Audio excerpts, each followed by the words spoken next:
સુરત શહેરના ભીમરાળમાં 3 વર્ષના પુત્ર સાથે 13મા માળેથી મહિલા નીચે પટકાતા બંનેના મોત. પણિત મહિલા તેમના પુત્રને લઈને તેમના બિલ્ડિંગના સી વિંગમાં 13મા માળે ડ્રેસ સીવડાવવા માટે ગયા હતા.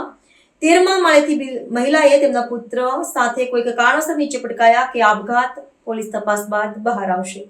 સુરતના ભીમરાળ વિસ્તારમાં એક હૃદય કંપાવતી ઘટના સામે આવી છે, જેમાં એક યુવા માતા અને તેના 3 વર્ષના પુત્રની 13મા માળેથી નીચે પટકાવવા બાદ મોત નીપજ્યું છે.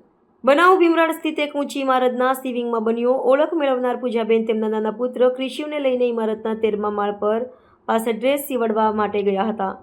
ત્યાંથી શા માટે અને કેવી રીતે બંને નીચે પડ્યા તે અંગે હજી સ્પષ્ટતા થઈ નથી.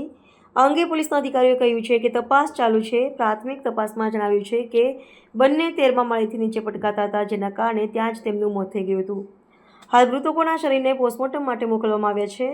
આ બનાવ શું આપઘાત છે કે અકસ્માત તે માટે કરવા પોલીસે તપાસનો દોર લંબાવ્યો છે.